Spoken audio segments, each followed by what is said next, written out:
Assalamualaikum warahmatullahi wabarakatuh. Tak kenal maka tak sayang maka tak cinta. Mari kita berkenalan. Perkenalkan, nama saya Anissa Tudiridwana dengan NIM A1C422030.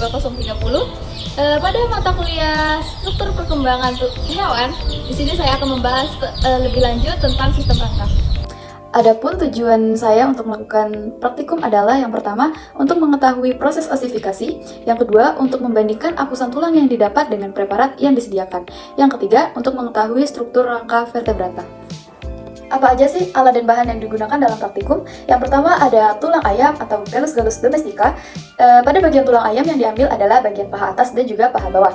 Yang kedua ada asam cuka, yang ketiga ada air putih, dan yang terakhir ada kantong plastik atau wadah plastik.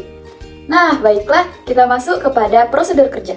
Apa aja sih prosedur kerja yang harus kita lakukan untuk memenuhi praktikum sistem rangka ini? Yang pertama, kita siapkan 2 tulang paha ayam yang sudah dibersihkan dari dagingnya.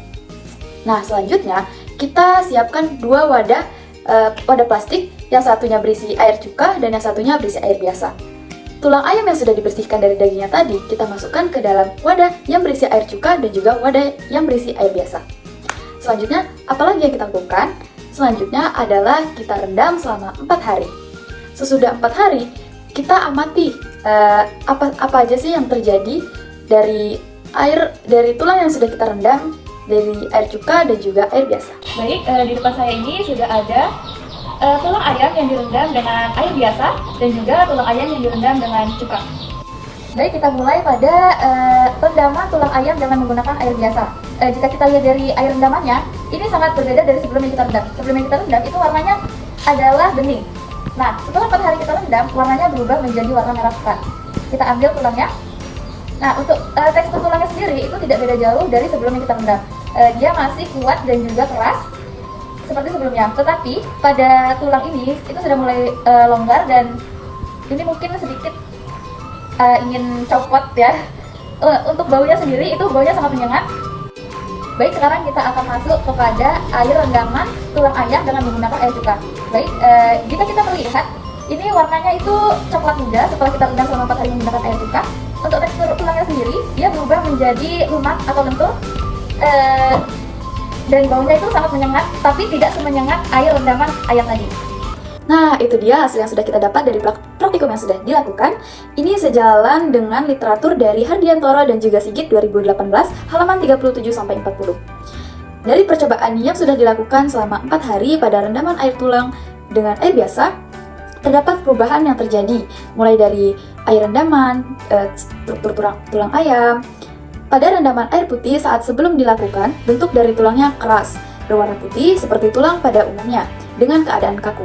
Lalu setelah direndam selama 4 hari, keadaan tulang tidak berubah, melainkan tetap pada bentuk semula. Tetapi aroma dari rendaman tulang tersebut menjadi sangat busuk. Kenapa ya? Nah, hal ini disebabkan pada air tidak memiliki kemampuan dalam melarutkan kalsium. Nah, selanjutnya kita masuk kepada hasil dari tulang rendaman air cuka. Ini sejalan dengan literatur dari Ramadan dan juga Hendra 2018 halaman 20-25.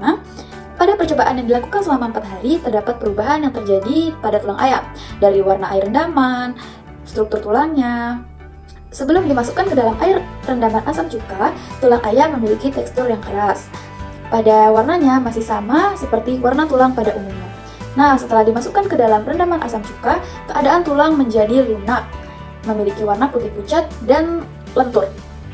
Kenapa bisa seperti itu? Hal ini disebabkan cuka dapat melarutkan deposit kalsium yang terdapat pada matriks tulang. Asam cuka berkaitan dengan kalsium tulang dengan membentuk senyawa kalsium asetat yang mudah larut dalam asam. Hal ini juga disebutkan karena komposisi Ca pada tulang sudah menurun drastis. Nah, kesimpulan yang saya dapat dari praktikum kali ini adalah yang pertama, proses osifikasi itu terbagi menjadi 2. Yang pertama, osifikasi intramembran, di mana terjadinya proses pembentukan tulang tengkorak dan juga tulang cangkang. Yang kedua, osifikasi endokondrial.